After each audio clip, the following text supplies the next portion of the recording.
Carl Tanzler, a man of science and secrets, carried a peculiar burden. From a young age, visions haunted him. A beautiful dark-haired woman, her face shrouded in shadow, appeared in his dreams. He believed she was his destined love, a premonition that followed him from Germany to the sun-drenched shores of Key West, Florida. He chased this spectral love, this promise whispered by fate across continents. He landed in Key West seeking solace, or perhaps a destiny already written. Little did he know fate had a cruel plan in store. His ethereal vision would soon find a name, a face. But their meeting would be a prelude to a love story as unconventional as it was macabre. It was a tale painted in the colors of obsession and death, and it would forever stain the annals of Key West's history. The year was 1930 when Carl Tanzler, now a radiology technician at the Marine Hospital, encountered her. María Elena de Hoyos, a beautiful young Cuban woman, had come seeking his help. Her radiant beauty, framed by cascading dark hair, struck him with the force of revelation. This was the woman from his visions, the embodiment of his spectral love. Their meeting was fated, he believed, a celestial alignment. But their dance began under the specter of death.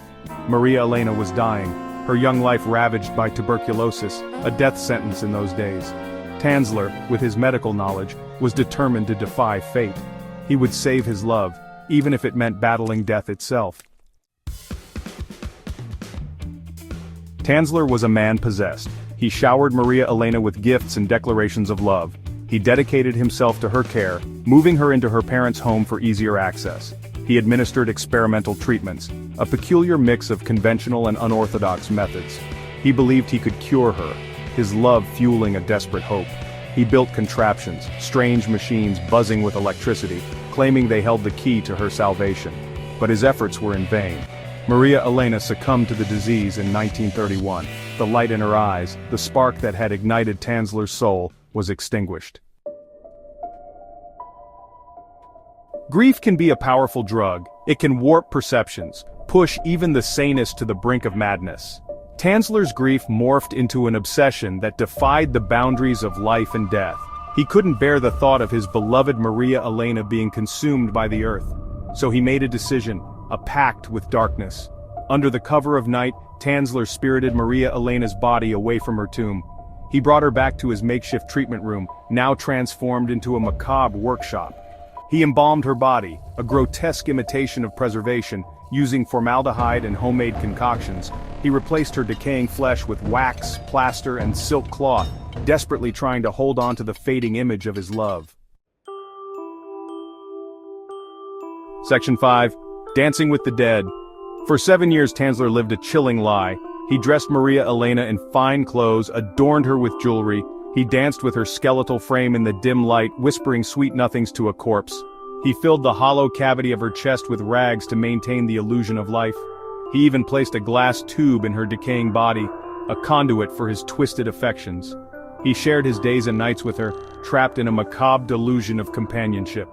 The scent of decay was masked by perfumes, the silence of death filled with the music of a gramophone. He clung to the decaying shell of María Elena, a pale imitation of the woman he loved. Section 6. The unveiling of a macabre secret. Rumors spread through Key West like wildfire, whispers of strange music emanating from the former Hoyos residence, the pungent aroma of formaldehyde lingering in the air. Suspicions grew, casting a shadow over Tanzler's peculiar seclusion. In 1940, the macabre truth came to light. María Elena's sister Flora confronted Tanzler, her suspicions confirmed in the most horrifying way. There, in the heart of the house, lay María Elena, a ghastly mockery of her former self, entwined in Tanzler's embrace. The discovery sent shockwaves through the community and beyond. Section 7. A City Divided.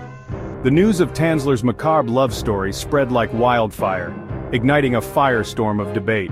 Some viewed him as a monster, a ghoul who desecrated the sanctity of death. They condemned his actions, calling for his swift punishment. Others saw him as a tragic figure, a man driven to madness by the depths of his love. Public opinion was divided. Some sympathized with his grief, while others recoiled in horror. The legal proceedings that followed became a media spectacle. Tanzler was examined, his mental state questioned. The world watched, captivated and repulsed in equal measure. Section 8. love or madness. The court ultimately found Tanzler not guilty by reason of insanity. He was released, free to walk the streets, but forever marked by his macabre secret. The question lingered. Was Carl Tanzler a hopeless romantic, a man driven to the brink by the overwhelming power of love? Or was he a disturbed individual, his actions a chilling testament to the dark side of obsession? The line between love and madness is thin, easily blurred by grief, desire, and the desperate yearning for something lost. Tanzler's story forces us to confront our own perceptions of love, death, and the lengths we go to in the name of both. Section 9. Echoes of an Unsettling Romance. Carl Tanzler's story continues to fascinate and disturb, its echo resonating through the decades. It serves as a stark reminder that love, in its purest form, can be twisted, distorted into something grotesque and unsettling. The macabre tale of the radiologist and his dancing corpse remains etched in the annals of Key West's history. It is a haunting reminder that sometimes, the line between life and death, love and obsession, can be blurred beyond recognition, and in that hazy realm, truth can be far stranger and far more unsettling than fiction.